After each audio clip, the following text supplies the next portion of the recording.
Bismillahirrahmanirrahim. Innal hamdalillah nahmaduhu wa nasta'inuhu wa nastaghfiruhu wa nastahdi. Na'udzu billahi min syururi anfusina wa sayyiati a'malina. May yahdihillahu fala mudilla lahu wa may yudlil fala hadiya lahu. Asyhadu an la ilaha illallah wahdahu la syarika lah wa asyhadu anna Muhammadan 'abduhu wa rasuluh. Allahumma shalli wa sallim wa barik wa zid wa an'im ala Muhammadin sallallahu alaihi wasallam wa ala alihi wa sahabati wa tabi'in, amma ba'd. Assalamualaikum warahmatullahi wabarakatuh. Alhamdulillah, jamaah sekalian yang dirahmati Allah Subhanahu wa taala, segala puji bagi Allah Rabbul Izzati wal Jalalah, yang sampai hari ini Allah masih muliakan kita dengan Islam, yang sampai hari ini Allah masih berkenan memberikan hidayahnya dalam hati kita dibanding nikmat-nikmat yang lain. Nikmat ini nikmat yang paling besar yang Allah anugerahkan kepada kita hari ini, dan kita berharap semoga nikmat ini Allah tetapkan dalam hati kita sampai kita bertemu kepadanya. Amin ya rabbal alamin. Kenapa saya katakan nikmat hidayah adalah nikmat yang paling mahal? Karena hidayah tidak bisa diwarisi oleh seorang ayah yang bertakwa atau seorang ibu yang bertakwa. Dia pun tidak diperjualbelikan. Dia pun tidak ada di pinggiran pantai. Tidak ada kita temukan hidayah di tepian pantai, diperjualbelikan di toko-toko terdekat, tidak. Oleh karenanya ini menjadi satu nikmat yang paling besar yang Allah anugerahkan kepada kita hari ini. Salawat dan salam kepada junjungan kita Muhammad sallallahu alaihi wasallam, karena beliau ini orang yang paling berjasa, orang yang sangat berjasa dalam kehidupan kita sebagai umatnya.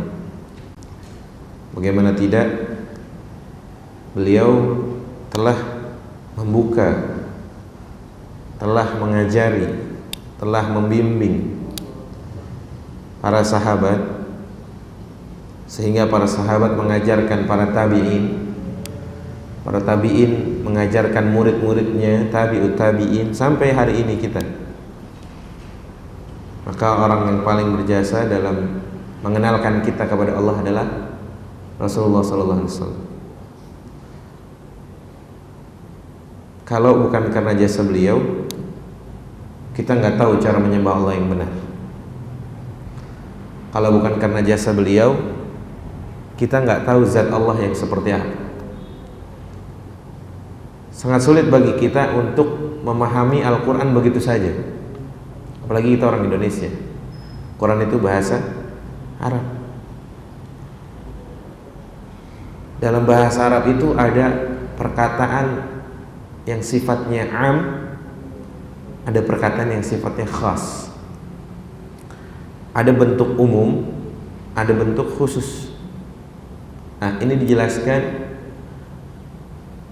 oleh Rasulullah SAW, sifat-sifat yang umum dan sifat-sifat yang khusus. Makanya orang sangat berjasa siapa? Rasulullah. Padahal sejatinya salawat kita kepada beliau itu adalah salawat untuk kita sendiri. Man shalla alayya salatan sallallahu biha alaihi asyr. Barang siapa yang berselawat kepada aku 1 kali, maka Allah akan berselawat kepada 10 kali. Ini saja sebagai bukti cinta kita. Banyak orang yang mengatakan saya cinta Rasulullah, banyak orang yang mengatakan saya cinta Allah, kemudian cinta Rasulullah, tapi sejatinya dia hanya mengaku-ngaku.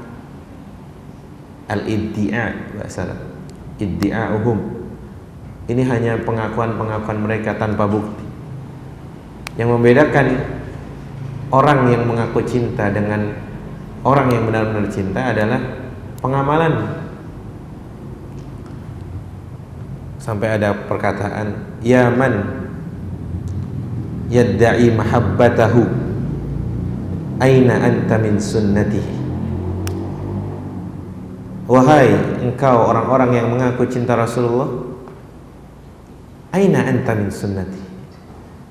Di mana posisi kamu?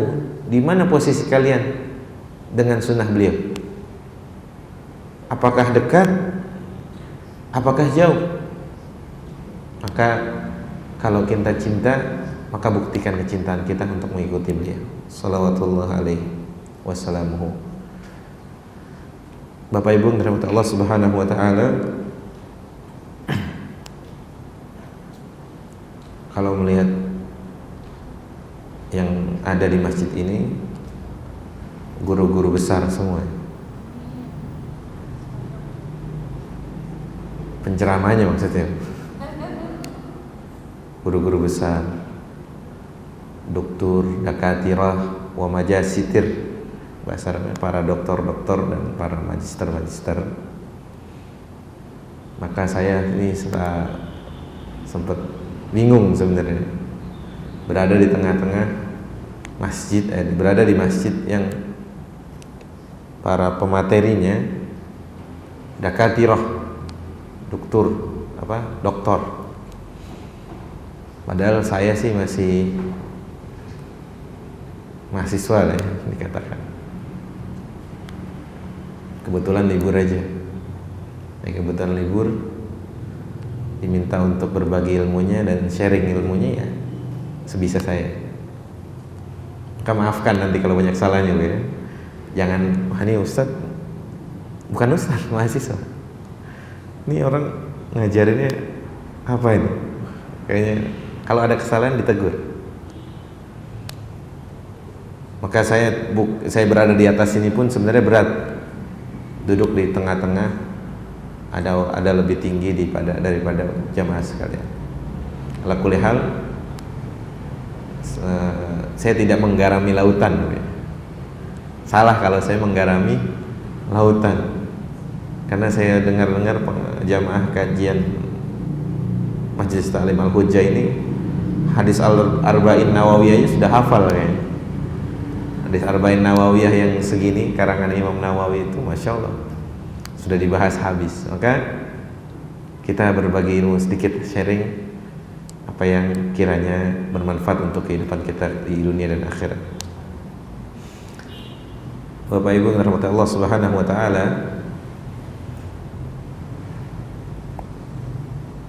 tamu yang sudah datang dan mau dikit lagi pergi, itu namanya Ramadan. Maka kita jangan sampai berbohong sama Allah. Berbohong gimana? Berbohong kalau dulu sebelum sampai sama Ramadan atau sebelum Ramadan tahun lalu pergi, kita juga sedih. Ya Allah, pengen nih Ramadan diperpanjang, pengen Ramadan atau seluruh bulan isinya Ramadan. Baik, sedih kita tinggal Ramadan. Atau ada yang seneng, lantas Allah sudah pertemukan lagi dengan Ramadan 1437 Hijriah dan kita sudah hidup di dalamnya. Dan ini akan kembali pulang lagi, akan kembali pergi lagi. Kenapa saya katakan jangan bohong kepada Allah? Dulu kita berharap-harap agar minta dipertemukan kembali, tapi pas sudah Allah pertemukan lagi, kita kurang maksimal. Baik puasanya, qiyamul lailnya dan lain sebagainya. Maka Bapak Ibu rahimahullah Subhanahu wa taala,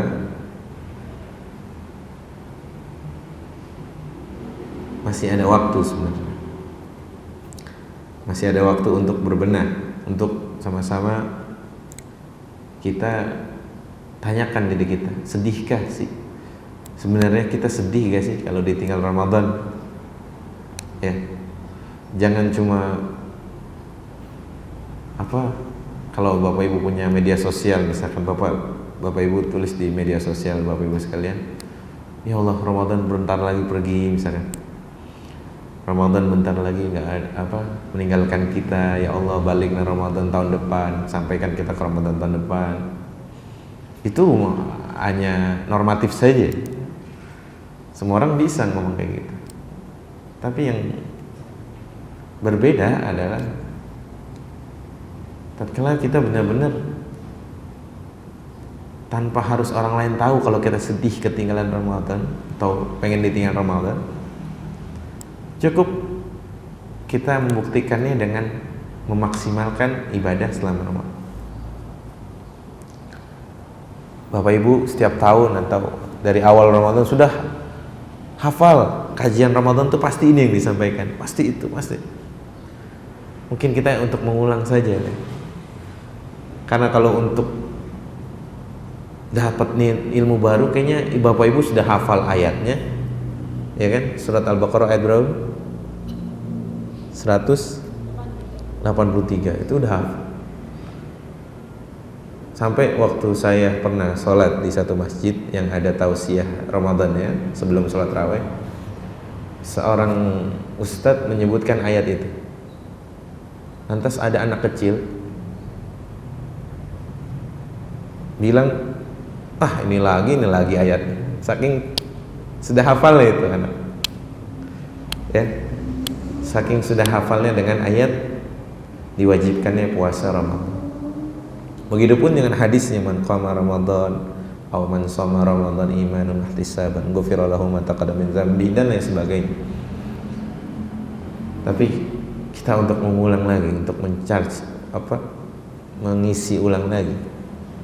Kalau memang dulu sudah pernah tahu, mungkin hilang atau lupa. Ya, karena kita umat Nabi ini lupaan. Kita umat Rasulullah yang lupaan. Maksudnya kitanya yang lupaan, Rasulnya enggak. Bayangkan kalau kita ini umatnya lupaan dan Rasulullah belum pernah sujud sahwi ketika itu. Misalkan Rasulullah itu lupanya aja jadi syariat. Yang kita tahu dengan sujud sahwi. Nggak kebayang kalau Rasulullah nggak pernah lupa, sedangkan kita umatnya lupaan. Bingung gitu, tatkala ini udah rakaat berapa, ada ketinggalan satu gerakan salatnya. Alhamdulillah Allah jadikan lupanya Rasulullah menjadi syariat bagi kita, dan ini kemudahan. Saya akan kembali mengingatkan, karena ini untuk sama-sama memaksimalkan akhir Ramadan. Kita mau bandingkan diri kita dulu sama ulama-ulama terdahulu. Ustaz, jangan banding-bandingin Ustaz, jelas beda. Beda memang. Kita hidupnya canggih begini, mereka hidupnya tanpa ada teknologi semacam kita ini hari ini. Tapi nggak salah kalau kita berkaca dengan semangat mereka. Nggak salah kalau kita mengambil pelajaran ibrah, mengambil pengalaman-pengalaman mereka yang nyatanya mereka lebih dekat kepada Allah. Kan kalau mau mencontoh itu yang lebih baik. Kalau mau mencontoh kepada orang yang lebih baik, bukan orang yang lebih rendah semangatnya. Maksud saya semangat ibadah. Karena kalau kita lihat orang yang semangat ibadahnya lemah, yang ada kita akan dia aja seperti ini, dia aja seperti ini. Si fulan aja nggak ke masjid, masa aneh kerajinan banget ke masjid. Si fulan aja dia kayaknya nggak pernah sedekah dah. Masa aneh harus sedekah sih? Aneh juga kurang, misalkan seperti itu. Tapi dalam hal mencontoh kebaikan itu kita harus lihat yang orang yang lebih utama dari kita. Dalam hal ini mereka ulama-ulama kita terdahulu. Saya mau sebutkan beberapa nama saja Bu, karena saking banyaknya ulama dan kita semakin pusing nanti, semakin malu diri kita. Bahkan ada kitab tentang mahalnya satu waktu atau mahalnya waktu indah ulama. Sangat bernilainya waktu di sisi ulama. Sampai ada ulama yang anaknya meninggal,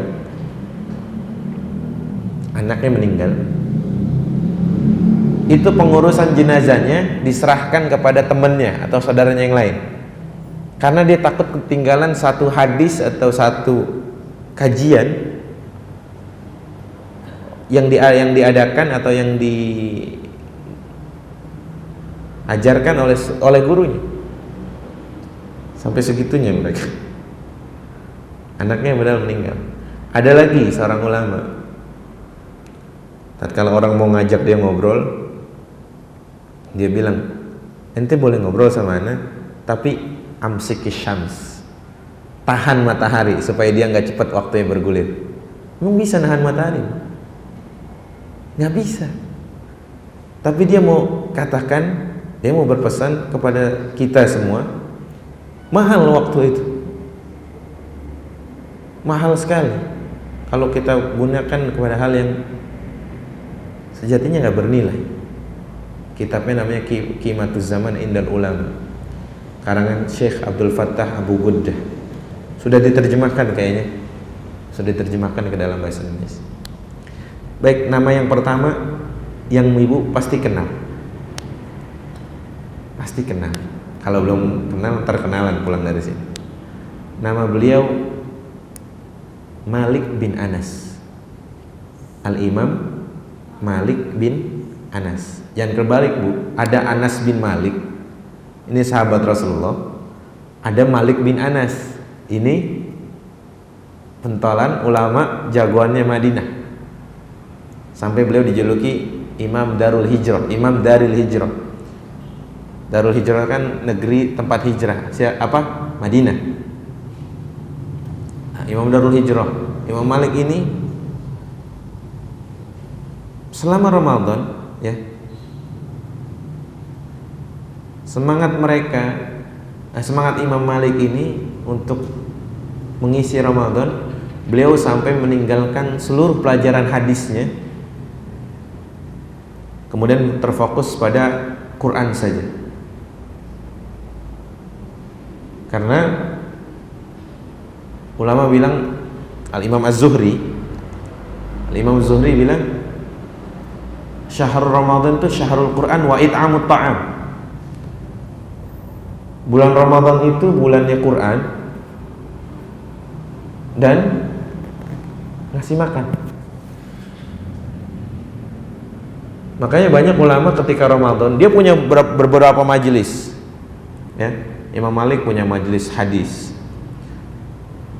dan imam-imam yang lain, tapi mereka tinggalkan untuk menghabiskan waktunya bersama Al-Quran dan untuk memfokuskan hartanya kepada bagi-bagi orang. Nah, Imam Malik yang kita kenal gurunya Imam Syafi'i, beliau itu menghabiskan waktunya bersama Al-Quran dan meninggalkan pelajaran-pelajaran hadis. Bahkan kata Imam Az-Zuhri tadi, syahrul Quran wa syahru it'amut ta'am. Jadi ada kesimpulan Bapak Ibu sekalian, kalau orang selama Ramadan sulit untuk menghatamkan Al-Quran, pasti lebih sulit lagi untuk menghatamkan di bulan selain bulan Al-Quran. Kenapa? Karena bulan Al-Quran aja dia sulit. Bulan yang dijadikan dan bulan yang diturunkan Al-Quran di dalamnya dia sulit, maka sudah pasti sangat sulit bagi dia untuk menghatamkan Al-Quran di selain Ramadan. Itu Imam Malik. Kemudian ada Sa'id bin Zubair, beliau menghatamkan Al-Quran setiap 2 malam sekali. Oke lah, mungkin kita nggak seperti mereka. Kita ada tugas kantor, Bapak Ibu harus tugas ini dan itu. Tapi pesan yang ada dalam contoh mereka ini, agar kita jangan terlalu jauh meninggalkan Al-Quran. Beda pastinya zaman Imam Malik dan sekarang ini, zamannya Sa'id bin Zubair dengan kita ini beda. Imam Syafi'i ya, sebagaimana diriwayatkan oleh Rabi bin Sulaiman, itu menghatamkan selama Ramadan 60 kali. Berarti setiap hari berapa? 2 kali. Menghatamkan Al-Quran 2 kali setiap malam, setiap hari. Sahabat Rasulullah yang bernama Utsman bin Affan menghatamkan Quran pernah 1 kali sholat malam. Aduh, Ustaz, cukup, jangan disebutin lagi. Kita makin malu aja Ustaz sama mereka. Iya, kita harus malu. Kita ini Bapak Ibu sekalian sudah ilmunya sedikit, amalannya cacat, mintanya surga deh. Ya, kita ini sudah amalannya sedikit, ilmunya sedikit, amalannya berantakan, mintanya surga sama Allah. Walaula fadlullah alaina, kalau bukan karena kasih sayang Allah atas kita, kita ini binasa. Kita ini udah nggak berlaku lagi kali masuk surga itu. Tapi Allah itu Rahim, Allah itu Rahman. Ya, kita harus ingat nih sifat Allah yang ini. Allah itu Rahman. Bahkan Allah sampai bilang dalam Al-Quran, Qul ya ibadiyalladzina asrafu, Qul li ibadiyalladzina asrafu ala anfusihim la taqnatu min rahmatillah. Hai Muhammad, katakan kepada orang-orang hamba-hambaku yang berlimangan dosa, yang sudah pernah mencuri sekian kali, membunuh orang sekian banyak, berzina sekian kali, minum khamr dan lain sebagainya, pokoknya berlumuran dosa dah. Apa kata Allah? La taqnatu min rahmatillah. Jangan putus asa dengan rahmat Allah. Jangan, apalagi sampai berburuk sangka Allah nggak bakal ngampuni dosa saya. Ustaz, siapa yang menghalangi Allah untuk mengampuni dosa kita? Allah nggak bersyarat untuk mengampuni dosa kita, dan tidak ada satu orang pun di muka bumi ini untuk menghalangi Allah mengampuni dosa kita. Maka saya bilang, kita ini amalannya ilmunya sedikit, amalannya berantakan, mintanya surga. Kalau mau dibandingkan saudara-saudara kita yang anak-anak kecil di Suriah, di Palestina, mereka bayar surga dengan darah. Mereka bayar surga dengan hafalan Al-Quran mereka. Mereka bayar surganya Allah dengan begitu, jihad, mempertahankan agamanya. Lah hari ini kita di Kelapa Gading nggak ada kayak gitu, nggak ada bom, nggak ada harus bersentuhan langsung dengan musuh, jelas-jelas dia membunuh. Dengan apa kita mau bayar surga? Dengan tidur sepanjang malam? Dengan apa kita mau bayar surga? Dengan Quran dibiarkan begitu saja? Ya, ingat Bu, perintah Allah itu bacalah, bukan pajanglah. Betul? Quran itu surat Al-Alaq ya. Ini sebagai ayat atau firman yang pertama turun itu apa? Bacalah, bukan pajanglah. Ustaz, ana punya Quran bagus deh, ana beli di Mujamma Malik Fahad, ana beli di percetakan Malik Fahad yang ada di Madinah waktu ana umroh. Bagus Ustaz, Masya Allah. Dibaca? Enggak, dipajang dong. Enggak akan ada gunanya Quran itu. Sekalipun itu bagus, sekalipun dibeli di Madinah langsung, sekalipun cetakannya benar, sekalipun cetakannya bagus dengan kertas yang mahal, nggak ada gunanya kalau kita nggak bersentuhan dengan Quran. Kalau kita nggak berinteraksi dengan Quran, nggak ada guna. Baik, cukup 3 orang tadi, Imam Malik, Sa'id bin Zubair, kemudian Imam Syafi'i.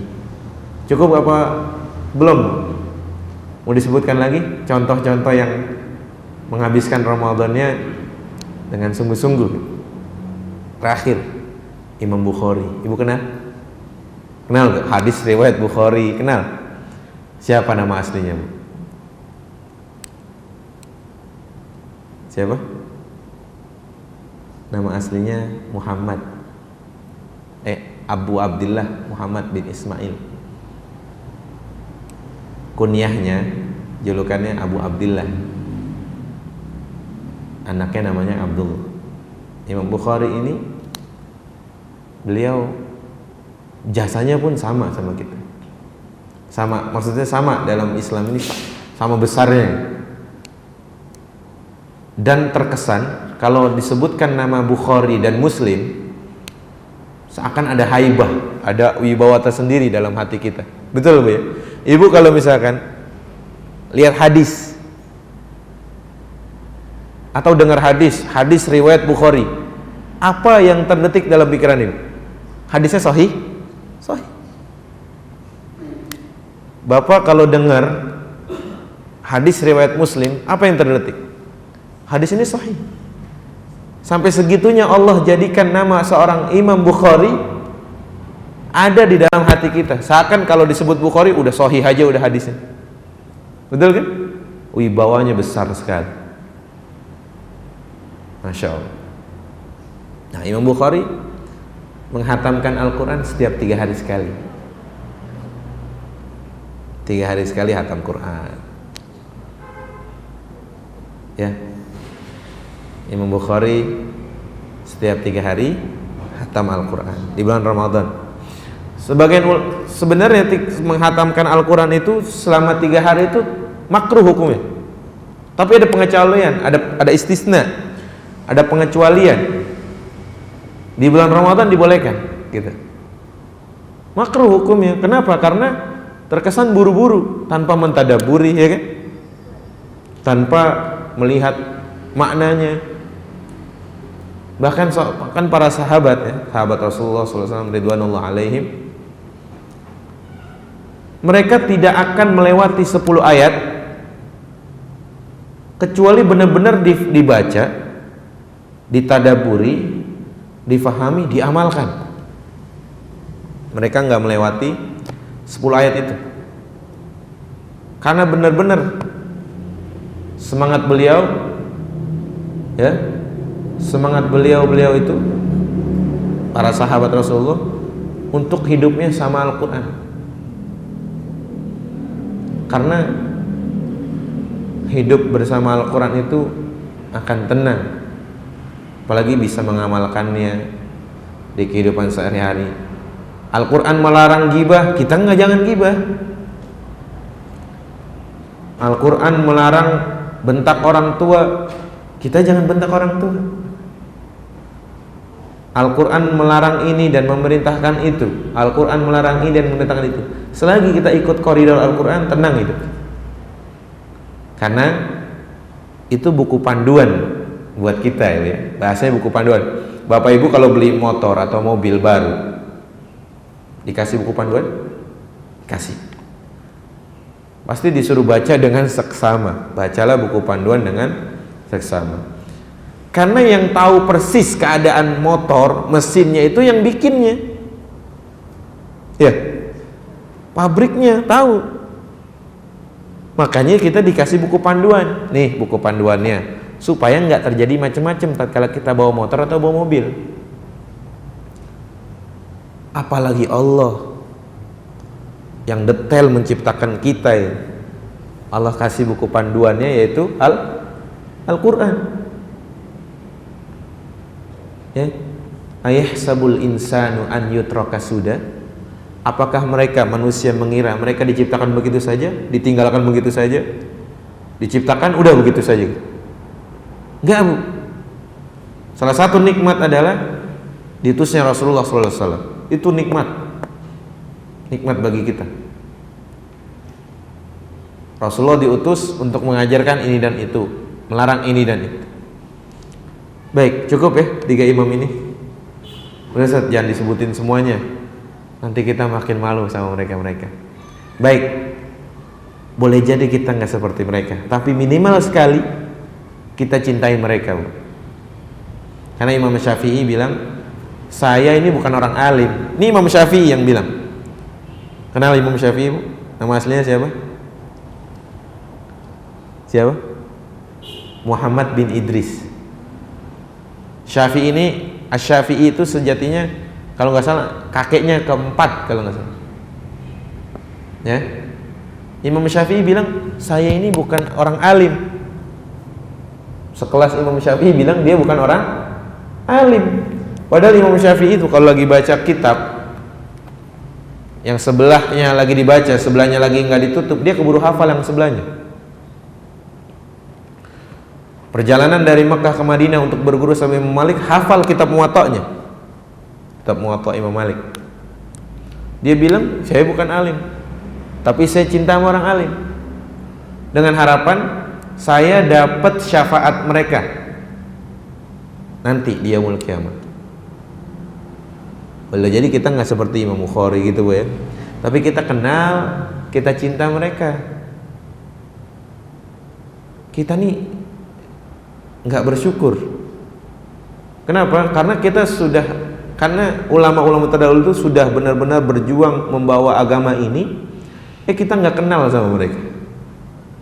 Kenalnya sama para bintang-bintang film, kenalnya sama yang sering muncul di televisi.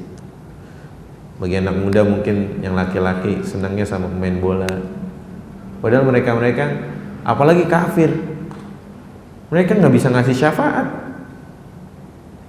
Tapi kalau kita kenal sama ulama, baca sirah beliau itu hidup adem, cintai mereka, minimal sekali cintai mereka.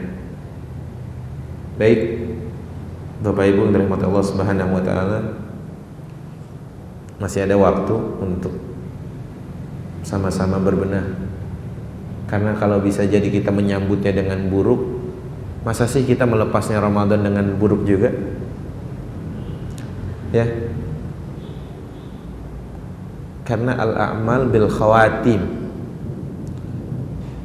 Amalan itu bagaimana akhirnya? Bisa jadi dalam perlombaan motor GP itu yang mimpin pertama nomor sekian, nomor motornya misalkan 30, tapi nggak menentukan juga dia akan jadi juaranya. Dia bisa jadi menang star aja, karena al-a'mal bil khawatim. Amalan bagaimana akhirnya. Baik, bagaimana kita menyikapi akhir Ramadan ini, di mana Rasulullah lebih semangat lagi bangunin saudaranya, ya, bangunin keluarganya. Jangan egois, Bapak Ibu sekalian. Jangan kita sendiri dong yang mau masuk surga.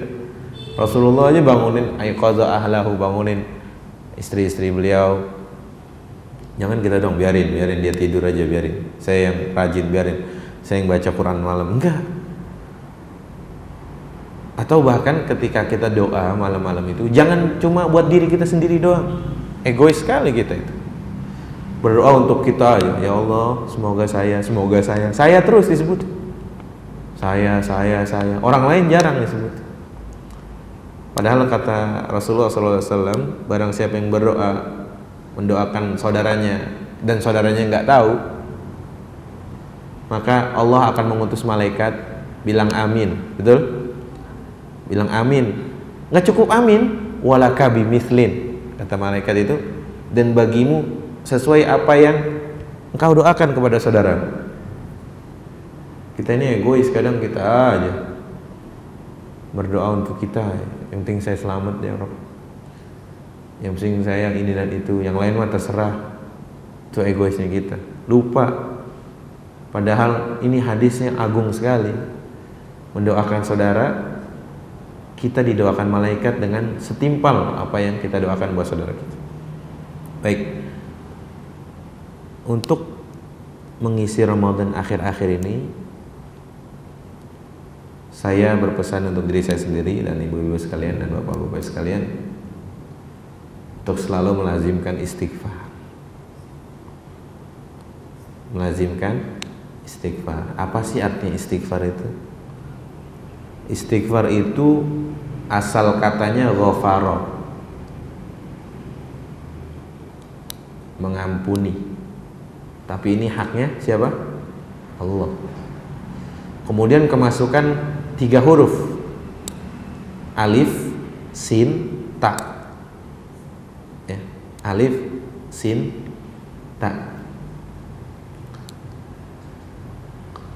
Kalimat asli dalam bahasa Arab kalau sudah kemasukan imbuhan, kalau dalam bahasa Indonesia imbuhan, kata tambah lah, dapat ahruf ziyadah, ada huruf tambahan, dia berubah artinya. Dari ghafara jadi istaghfara, artinya meminta ampunan. Nah, alif sinta ini selalu diartikan dengan maksud talab, meminta. Istighfar artinya meminta ampunan. Istikharah, nah apa tuh artinya? Meminta apa? Jodoh. Salah. Meminta petunjuk, meminta pilihan. Ya, istikharah. Kemudian ada istighatsah. Apa itu istighatsah? Meminta pertolongan. Isti'anah sama, minta pertolongan. Istisqa, minta apa? Hujan atau minta air, suqya. Jadi isti dan isti yang lain Bu, itu artinya apa? Dalam bahasa Arab 3 huruf ini meminta. Istighfar, banyakin istighfar. Bahkan kata Imam Syafi'i, kalau permintaan kita banyak, hajat kita banyak, terus waktu untuk berdoa sedikit, banyakin istighfar. Dan istighfar banyak sekali manfaatnya.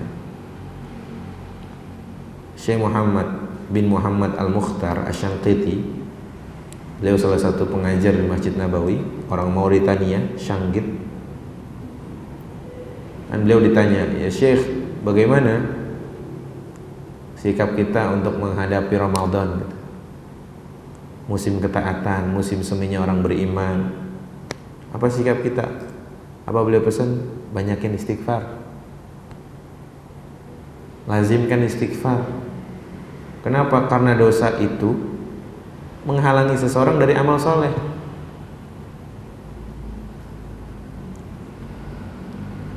Ya, kita kan nggak tahu.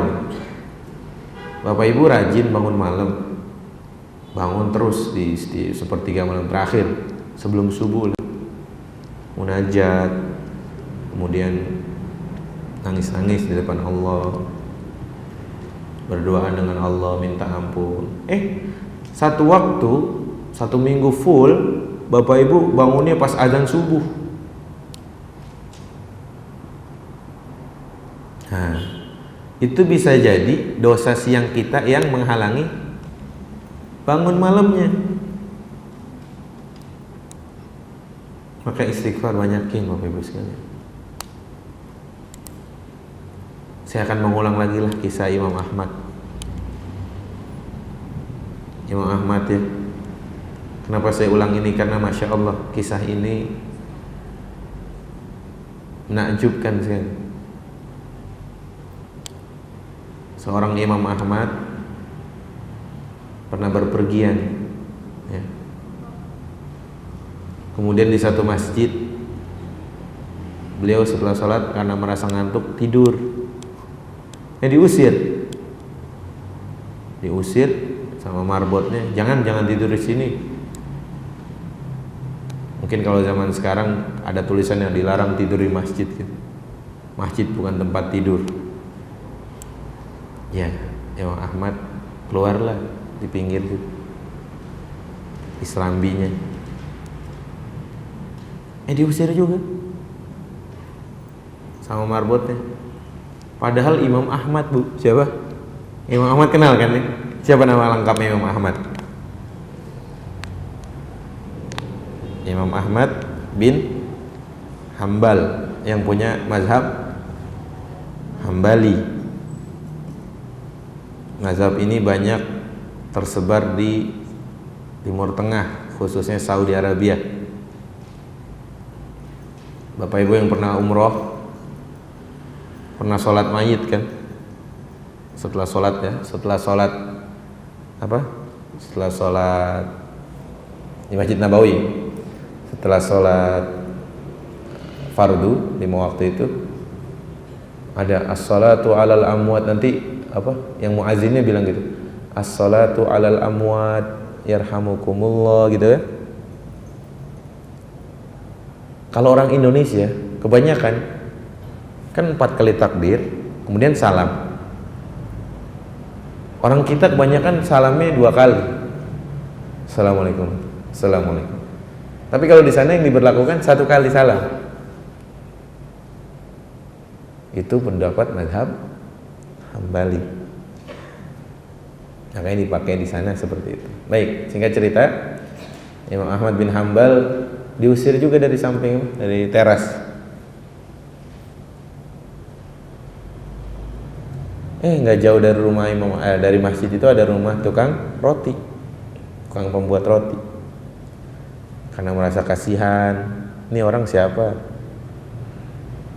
Diusir, mau tidur dalam masjid diusir, mau tidur di luar masjid juga diusir, kesian. Dipanggil sama tukang roti, sini paman, saya punya ruangan kosong nih, mungkin bisa istirahat. Ya, mungkin bisa istirahat sejenak.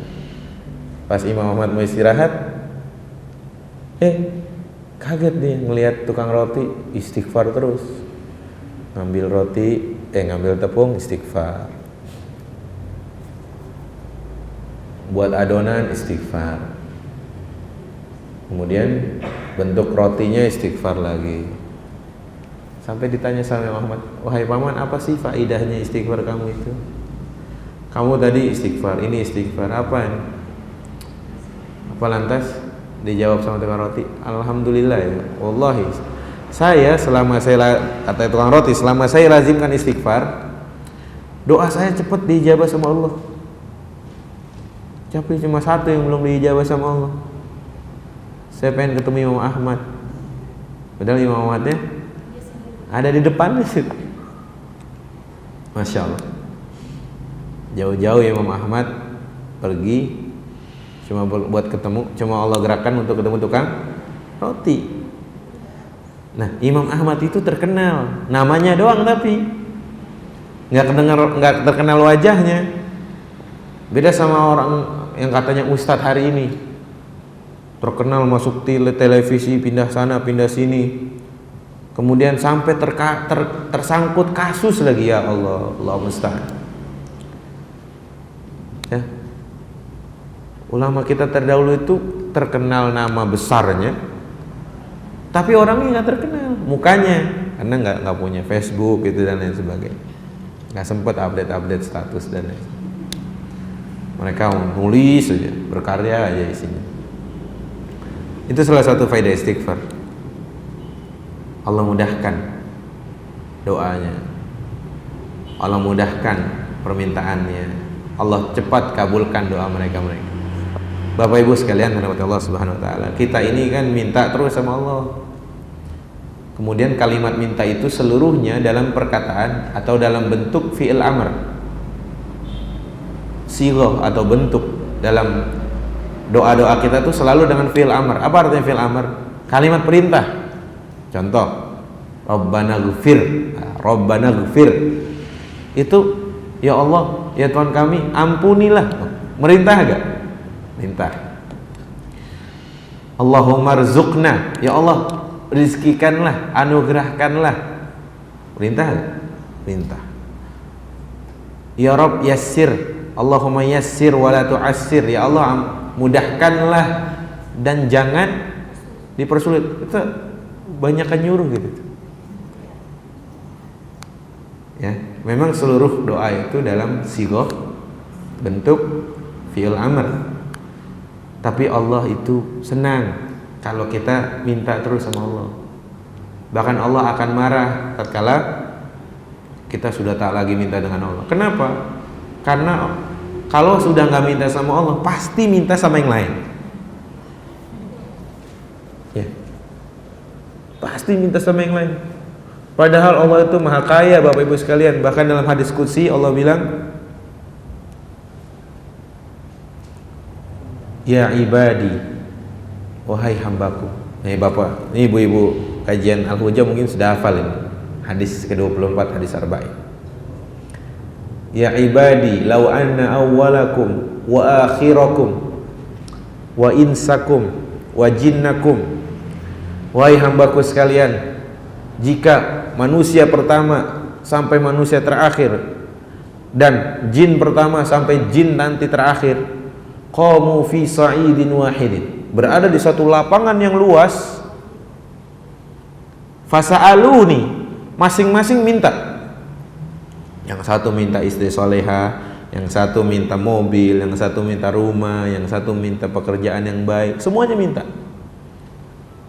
Fa'ataitu kulla wahidin mas'alatahu, semuanya udah dikasih sama Allah. Yang minta istri soleha ini, yang minta mobil ini, dan lain sebagainya. Ini saya mau jelaskan maha kayanya Allah. Fa'ataitu kulla wahidin mas'alatahu, ya, masing-masing Allah sudah berikan. Ma naqasa dzalika mimma indi, kata Allah, itu tidak mengurangi apa yang aku punya. Padahal udah semuanya minta tuh. Illa kama yanqusul mikhyatu idza udkhilal bahr, melainkan yang berkurang, kata Allah, laksana jarum yang dicelupkan ke dalam samudra yang luas, kemudian yang berkurang cuma yang netes dari jarum itu. Sekarang itu samudra, Bu, ya, masih terlalu luas. Air lah satu gayung, terus ada pulpen katakan, atau jarum ya. Kita ambil, kita celupin, kita tarik lagi, yang berkurang itu masih banyak gak satu gayung? Banyak. Nah ini samudra, itu maha kayanya Allah. Maka Allah itu kalau diminta senang. Kenapa? Kalau bukan mintakan kepada Allah, pasti minta kepada yang lain.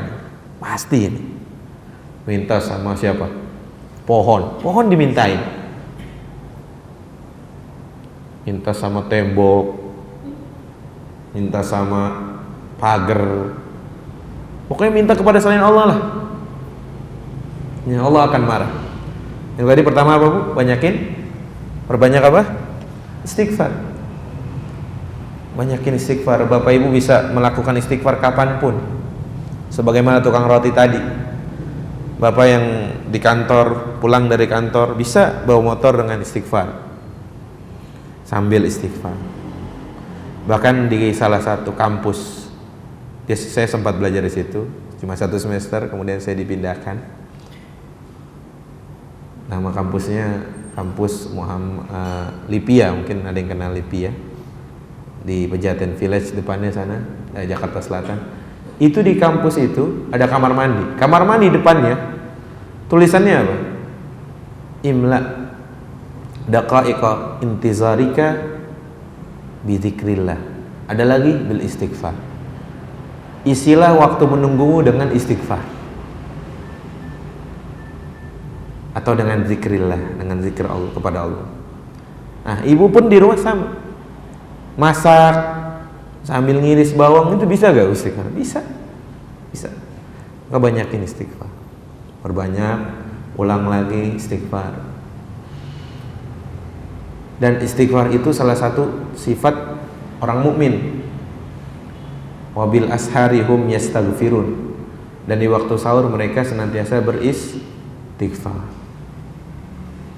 Itu salah satu. Kemudian yang kedua, di akhir-akhir ini, Bu, memaksimalkan amalan. Ya Rabb, mungkin tatkala kita menyambut Ramadan berantakan kita nyambutnya, maka jangan sampai melepas Ramadan juga dengan amalan yang berantakan. Maksimalkan amalan itu bisa apapun, Bu, amal baik apapun. Kalau ibu bisanya senyum kepada orang lain aja, itu maksimalkan coba. Misalkan kalau misalkan kita cuma bisa mendoakan orang lain aja, itu maksimalkan. Kalau misalkan kita cuma bisa nyapu rumah, beres-beres rumah, itu maksimalkan. Syukur-syukur kita bisa berbagi, itu maksimalkan. Pokoknya seluruh amalan soleh kita dalam rangka menutup Ramadan, melepas Ramadan ini kita maksimalkan. Kan Bapak Ibu punya target ya. Target Ramadan, saya akan hafal Quran. Masya Allah. Target Ramadan, saya akan menghatamkan 5 kali Al-Quran. Itu nggak apa-apa, baik. Nah, tapi apakah target hanya sekedar hitam di atas putih tanpa direalisasikan? Tidak. Target bukan hanya sekedar kita tulis banyak-banyak target, tapi nggak ada yang direalisasikan. Buka lagi target kita supaya melek. Kalau kita buka target kan, kemarin Anda pernah nulis kayak gini, tapi ternyata sekarang baru juz sekian. Misalkan Bapak Ibu targetnya khatam 1 Ramadan 1 kali lah. Kan normalnya sekarang puasa keberapa? 24. Betul? 24. Normalnya kan sekarang sudah juz 24. Betul? Ini normalnya. Ternyata masih juz 15-an. Kemana targetnya? Berarti kan ada yang ketinggalan. Itu normalnya kalau 24, hari sekarang hari ke-24, berarti kan sudah masuk 24, juz ke-24. Nah, maksimalkan. Masih ada sisa yang cuma bisa menyediakan berbuka buat keluarga, khususnya ibu-ibu, maksimalkan juga. Karena saya masih tinggal sama orang tua saya. Kalau orang tua saya baca Al-Quran, ibu saya maksudnya, saya selalu dalam hati saya, mungkin ibu saya ini bacaannya nggak sebanyak saya, atau nggak sebanyak anak-anaknya, tapi pahala ibu saya ini menyediakan anak-anaknya berbuka. Sudah cukup satu kemuliaan itu. Kemudian kita tarik satu hadis yang menyiapkan orang berbuka, yang memberikan orang berbuka, bahkan mengenyangkan, pahalanya sama kan? Sama. Itu cukup satu kemuliaan untuk para ibu itu. Jadi pahala puasanya bisa pahala sekian anggota keluarga diambil sama seorang ibu. Mulia sekali. Boleh jadi kan orang tua kita atau kita sendiri nggak sebanyak amalannya atau qiraahnya, tapi ibu menyediakan, memberikan makan orang yang puasa, yang sungguh-sungguh satu harinya mungkin dia bisa hatam Al-Quran, atau minimal dia habis 2 juz 3 juz. Ya Rabb, itu kemuliaan untuk para ibu, Masya Allah. Maka bohong kalau ada agama selain Islam bilang, atau musuh-musuh Islam bilang Islam itu tidak memuliakan wanita, itu bohong. Itu bohong. Salah satunya saja Islam memuliakan wanita itu ada surat An-Nisa, betul? Tapi ada surat Ar-Rijal, nggak ada. Kemudian ibu disebut 3 kali. Bapak kapan disebut? Yang keempat. Cukup itu untuk kemuliaan. Baik, maksimalkan amalan kita, ibadah. Kemudian Bu, yang gak kalah penting, berusaha meraih Lailatul Qadar. Kata Rasulullah SAW, taharru Lailatul Qadri fil ashril awakhir min Ramadan. Ayo bersungguh-sungguh, semangat untuk dapat Lailatul Qadar. Kapan itu? Fil ashril awakhir min Ramadan. Pembahasan Lailatul Qadar sendiri nih Bu, bisa sampai jam 6 buka puasa bersama kita insyaallah. Tapi kita mau singkat saja. Berusaha mendapatkan Lailatul Qadar. Saya mau kasih mukadimah saja. Apa sih Lailatul Qadar itu? Artinya ya, definisi Lailatul Qadar.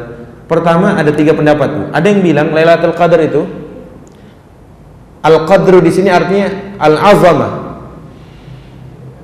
kebesaran, At-Taqdir, kebesaran. Maka Lailatul Qadar itu dikatakan al-azamah, ya, kebesaran. Kemudian ada yang mengatakan Lailatul Qadar itu malam ditulisnya takdir kita, ya, malam ditulisnya takdir seluruh makhluk. Pendapat yang ketiga, ya, Lailatul Qadar itu, al-qadru artinya sempit. Sempit dengan apa? Malam itu seluruh malaikat, banyak malaikat turun memenuhi bumi. Sempit. Tatanazzalul malaikatu warruhu. Gimana ayatnya, Bu? Gimana? Gimana, Bu? Ayo baca deh Al-Qadar coba.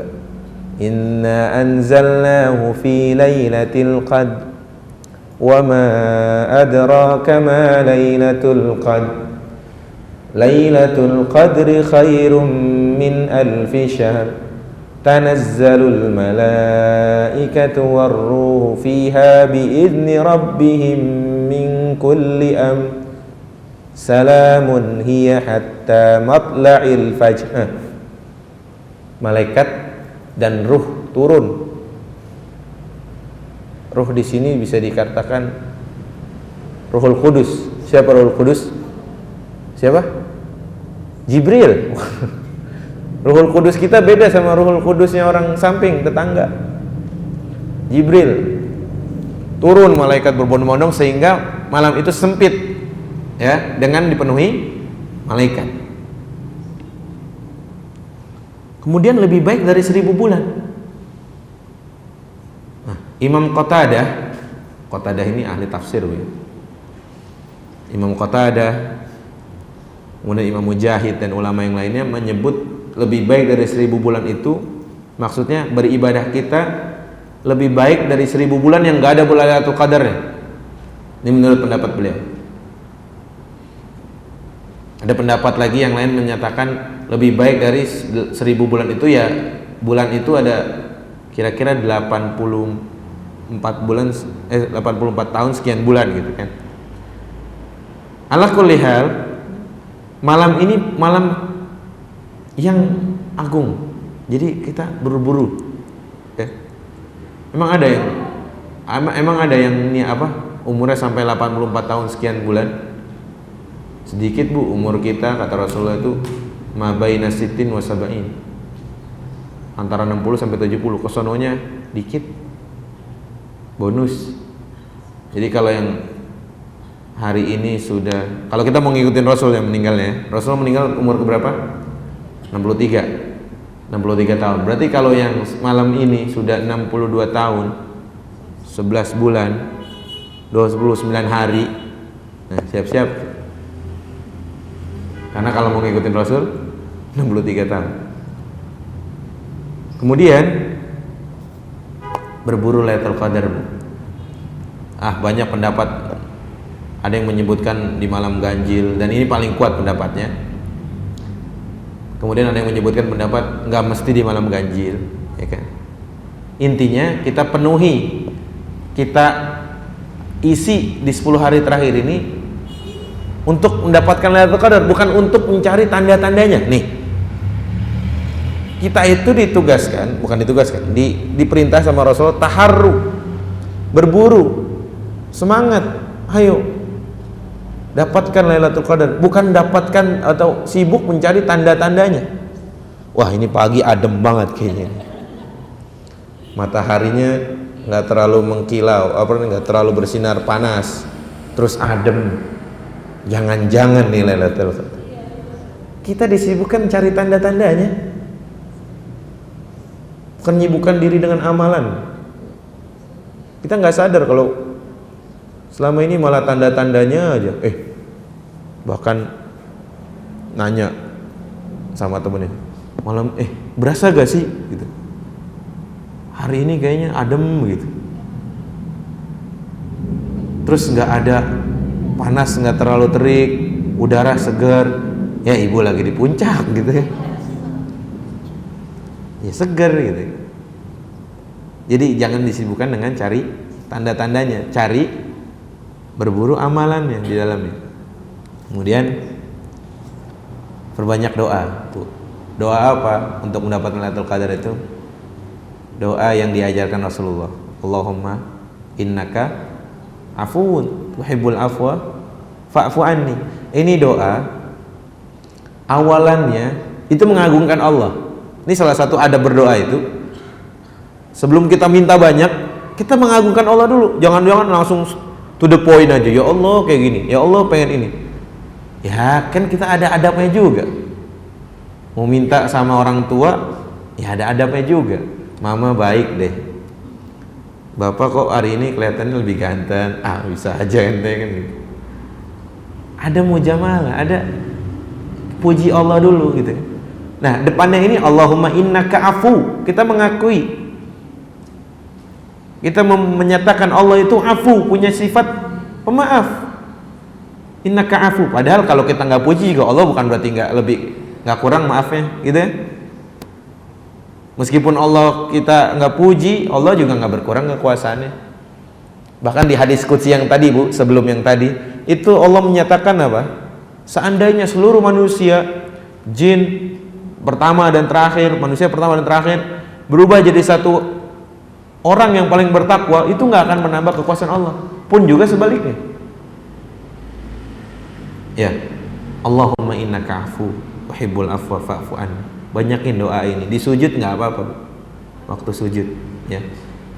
Ibu baca doa sujud, kemudian banyakin juga doa ya muqallibal qulub tsabit qalbi ala dinik. Baca lagi, tambahin ini. Tapi kalau lagi jadi imam, jangan kelamaan. Ada kisah Bu, ini di kampus saya. Ketika itu ujian, ini sebelum pulang kemarin. Kampus saya di Madinah Bu.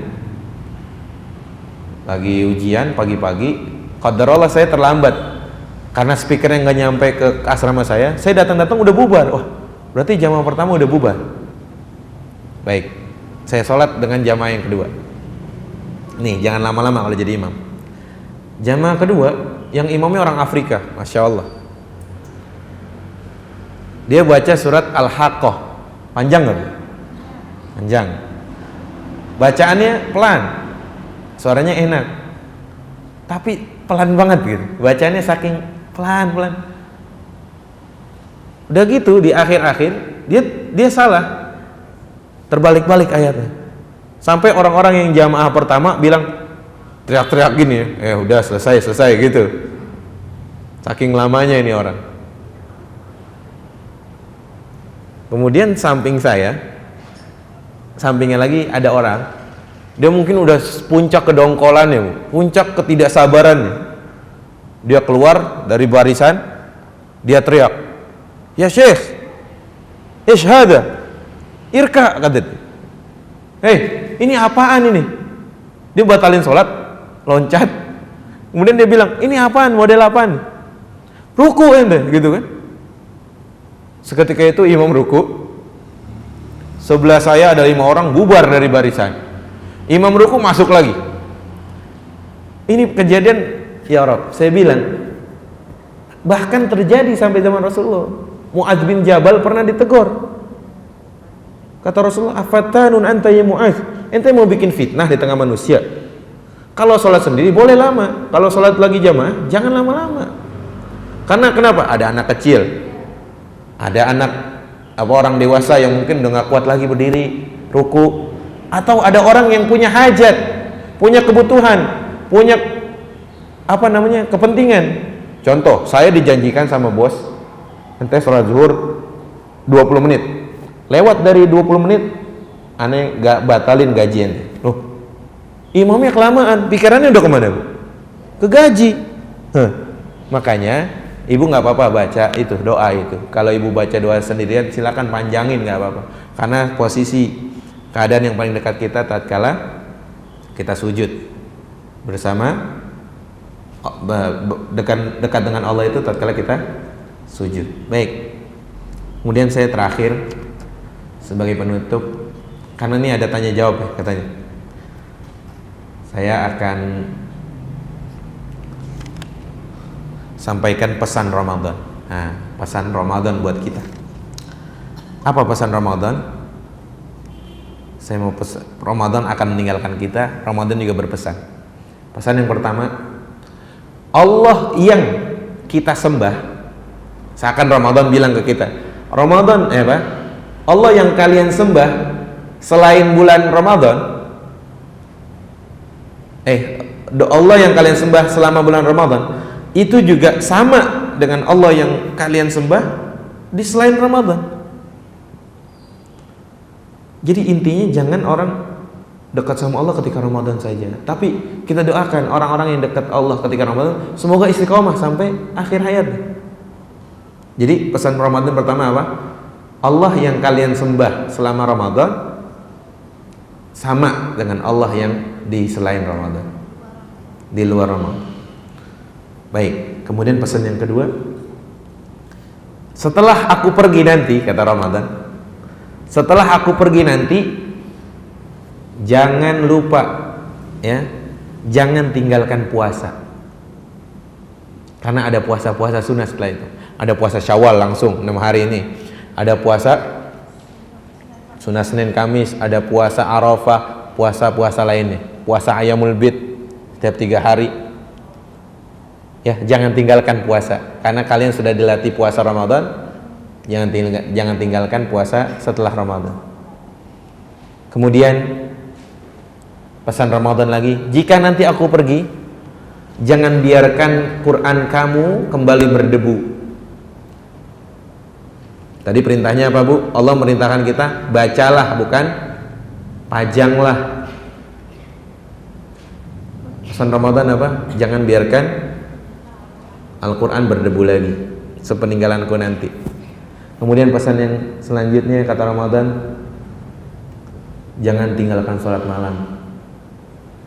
Ya, jangan tinggalkan sholat malam. Ramadan pesan ke kita nih, engkau rajin sholat malam selama Ramadan, jangan tinggalkan. Karena sholat malam itu salah satu kebiasaan orang-orang yang beriman. Kebiasaannya orang-orang saleh, da'bus salihin. Ya, ciri khasnya orang-orang saleh itu bangun di sepertiga malam. Bahkan Imam Syafi'i membagi malamnya jadi 3 malam buat apa? Pertama buat baca, kemudian malam buat menulis, malam buat qiyamul lail. Tidurnya kapan? Ya, rahimahullah Imam Syafi'i.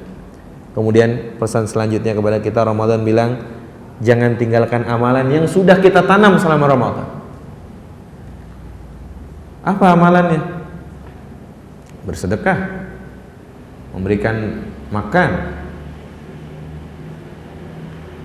Kemudian pokoknya amalan yang sudah kita tanam di Ramadan harusnya kita sirami di selain Ramadan supaya agar tumbuh itu bagaikan pohon. Biar enggak hilang begitu aja. Cuma kita tanam, kita tinggalin kan percuma. Nanam bibitnya, terus kita tinggal, nggak dirawat, nggak disirami, boro-boro kita mau memetik hasilnya. Maka kalau sudah menanam, diurus amalan kita, diurus yang pernah kita tanam di Ramadan. Kemudian bagi ukhti muslimah, saudara-saudara muslimah yang ketika Ramadan auratnya tertutup, jangan tinggalkan setelah Ramadan. Ya, makanya saya, Bu, nggak pernah tahu istilah mukennah bahasa Arabnya itu apa. Ada yang tahu mukennah bahasa Arabnya apa? Karena orang-orang di sana sholat pakai pakaian yang dia pakai, yang wanitanya. Mukena kan adanya di Indonesia sama Malaysia doang. Jamaah umroh yang saya lihat itu yang pakai mukena orang Malaysia sama Indonesia aja. Lainnya nggak ada. Mereka sholat dengan pakaian mereka, karena pakaian mereka bisa digunakan untuk sholat dan sesuai dengan ketentuan sholat. Hari ini kita lihat miris sekali orang yang seakan kewajiban menutup auratnya hanya ketika berhadapan dengan Allah. Tapi kita doakan, jangan dihina.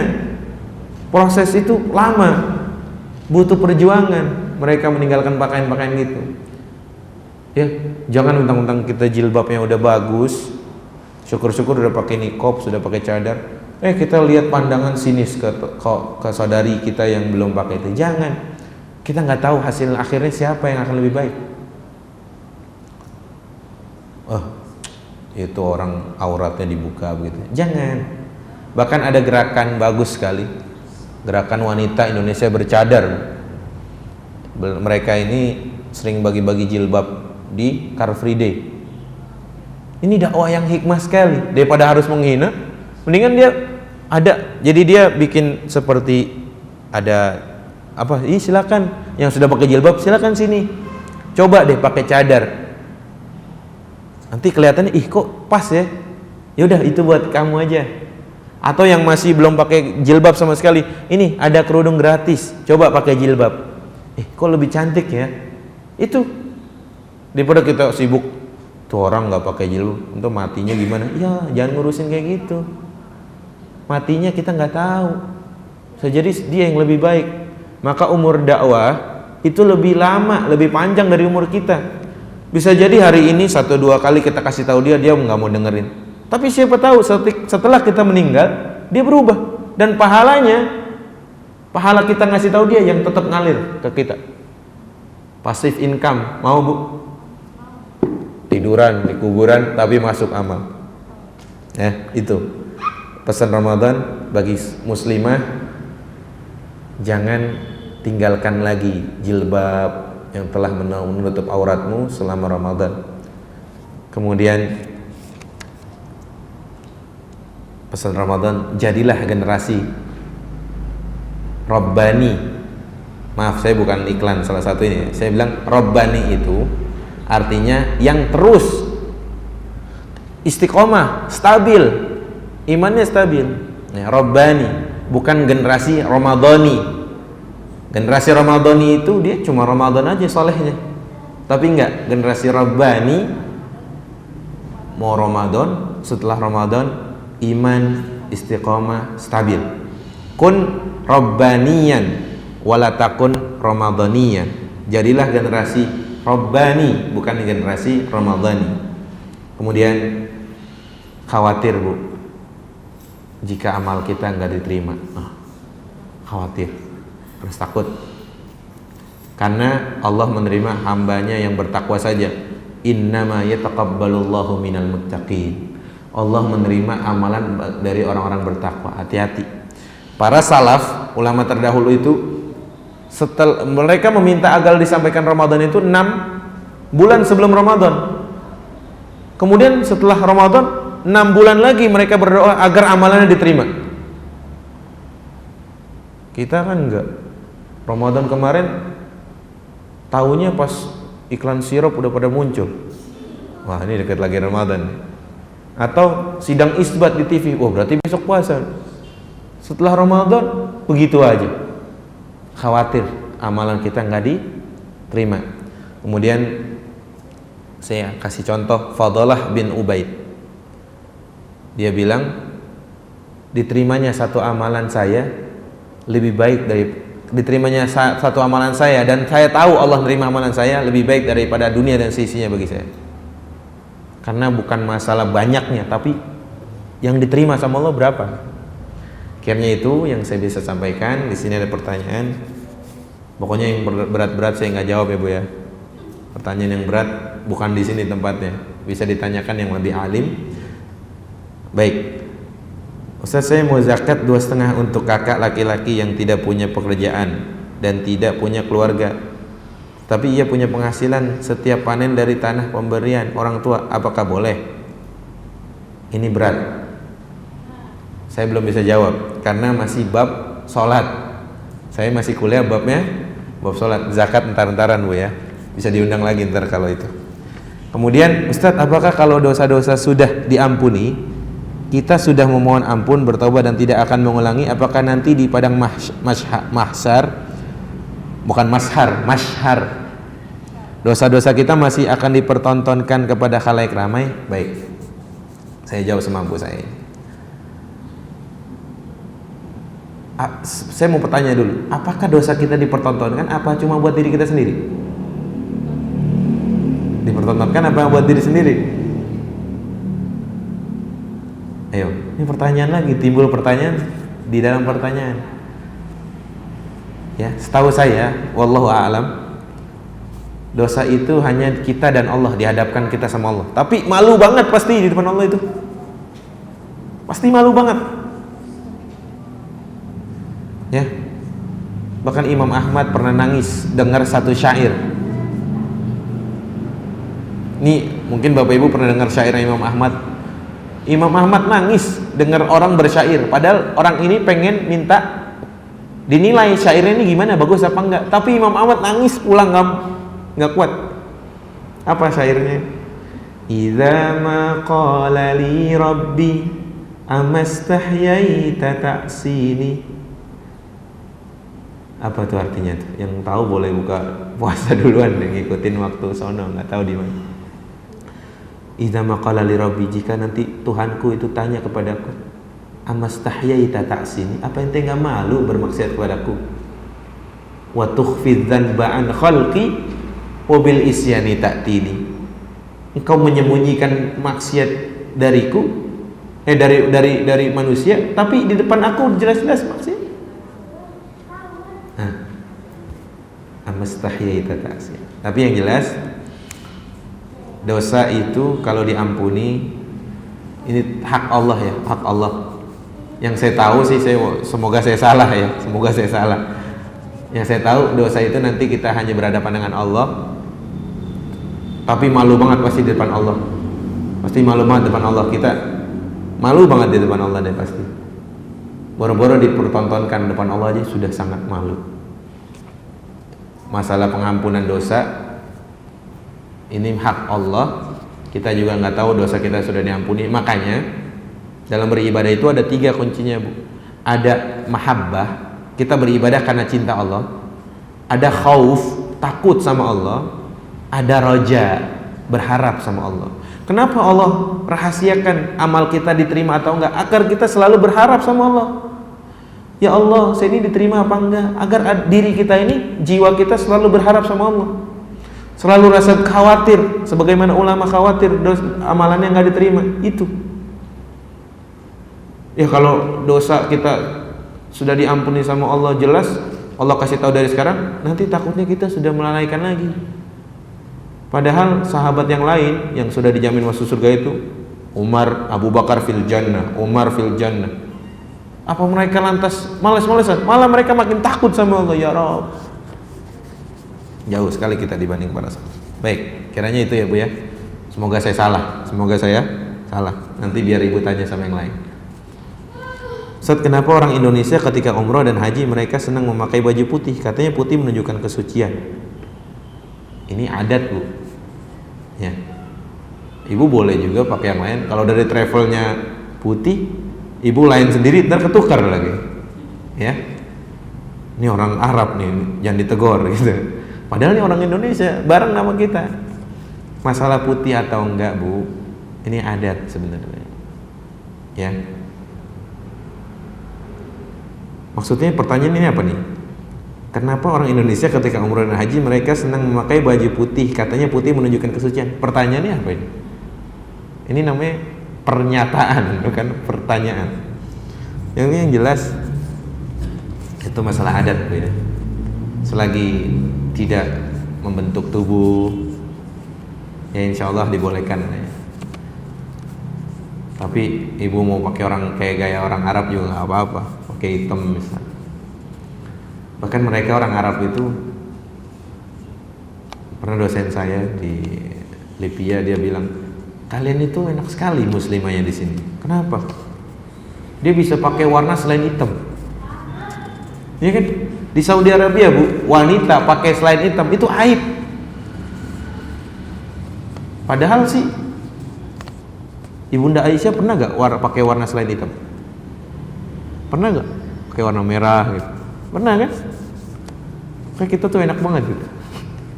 Di Saudi, wanita yang pakai baju putih aja itu dianggap tasyabuh birrijal, menyerupai laki-laki. Makanya mereka hitam semua. Ya, kalau keluar rumah, kalau di rumah sih nggak tahu, terserah mereka. Kemudian, Ustadz, anak saya kalau disuruh puasa, terkadang ketika siang ia minta untuk buka puasa.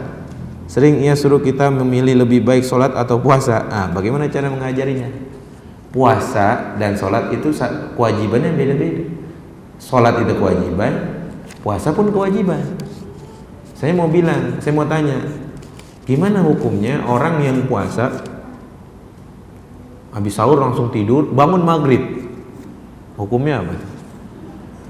Puasanya sah, ya, tapi pasti berkurang pahalanya. Orang yang puasa nggak sholat bagaikan orang yang pakai baju nggak pakai celana, nggak lengkap. Bahkan sholat itu lebih besar daripada puasa. Maksudnya dia lebih utama. Setelah syahadat pasti dia sholat dulu. Nah, pertanyaannya, disuruh milih sama anak, mah saya lebih baik sholat apa nggak puasa gitu ya? Lebih baik saya nggak puasa apa saya nggak sholat nih? Ya dua-duanya nggak baik kan? Nah, dua-duanya nggak baik. Yang baik itu kamu sholat dan kamu puasa. Tahan. Jangan setengah hari diajarin setengah hari. Tahan. Oh, pentingnya itu, makanya pentingnya ketika masih anak-anak kita mereka itu kita kasih penjelasan, kita tumbuhkan iman dulu itu loh, supaya nanti di waktu masa-masa kuliah itu kan akan muncul pikiran-pikiran, kenapa sih saya harus pilih Islam, ngapa enggak yang lain? Itu akan muncul deh Bu. Tapi kalau dari dini, sejak dini mereka ditanamkan untuk cinta Allah dulu, kemudian tidak semua bisa dipikirkan dengan otak tuh terbatas. Kan orang-orang liberal kan membenturkan itu mulu, Bu. Mengedepankan rasio aja, ya kan? Al-Quran dianggap nggak otentik lagi, katanya banyak bohongnya. Ya Allah, kita doakan semoga mereka dapat hidayah deh Bu ya. Itu aja kira-kira. Ada pertanyaan lain? Ya silakan. Iya.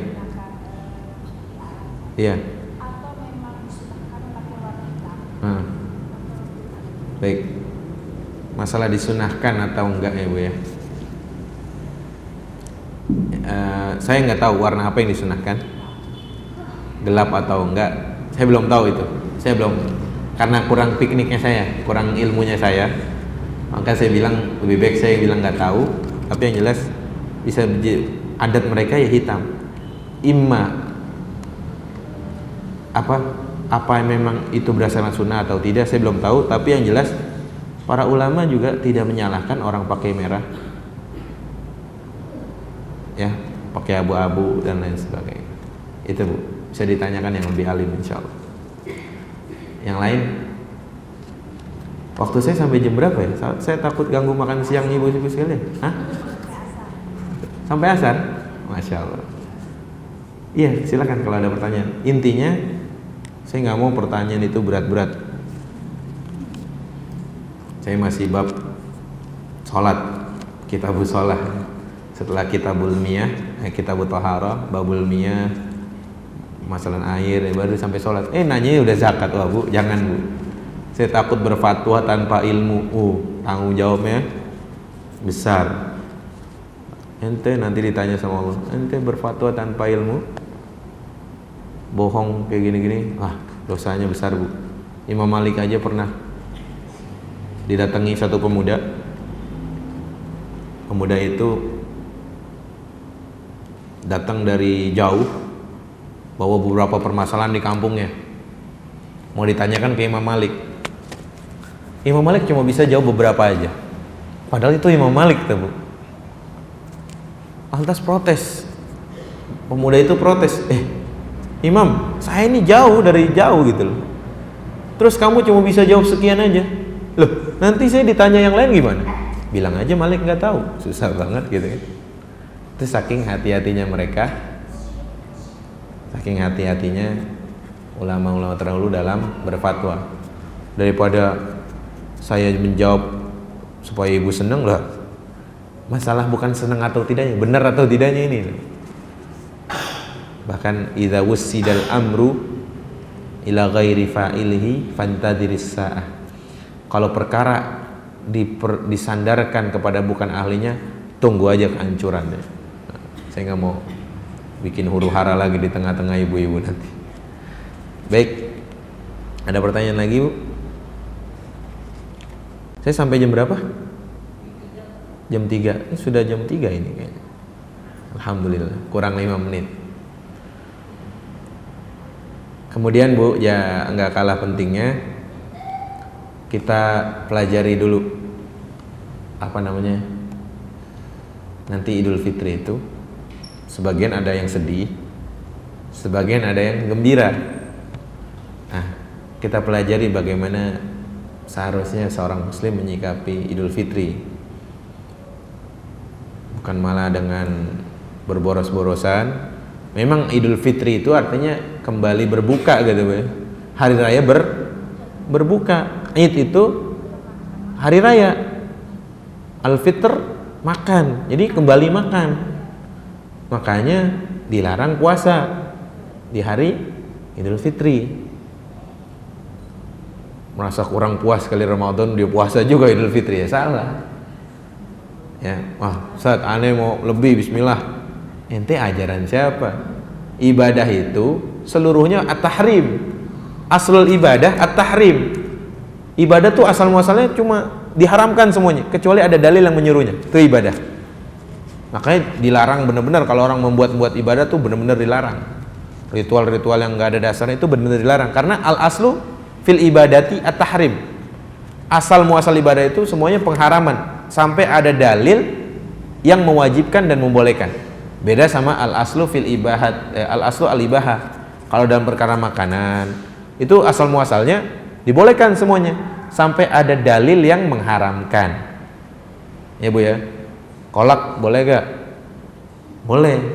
Apa ada dalil mengharamkan? Hah? Selama ini saya belum temu hadisnya gitu. Nggak ada. Bahkan salah satu berkahnya Ramadan, biji salak yang 11 bulan keras, bulan Ramadan jadi empuk, Bu, bayangin. Itu salah satu berkahnya Ramadan tuh, bayangin tuh. Biji salak 11 Ramadan, selain Ramadan keras dia, betul? Pas Ramadan empuk. Masya Allah Ramadan memang. Kalau memang sudah tidak ada, saya cukupkan. Ini saja yang bisa saya sampaikan. Selebihnya nanti ada pertanyaan-pertanyaan yang belum bisa dijawab, silahkan ditanyakan kepada yang lebih alim, kepada orang yang lebih spesialis di bidangnya, karena saya takut nanti di hadapan Allah saya dipertanggungjawabkan. Gitu kiranya dari saya. Jika ada kesalahan mohon dimaafkan. Aqulu qouli hadza wa astaghfirullah li wa lakum. Assalamualaikum warahmatullahi wabarakatuh.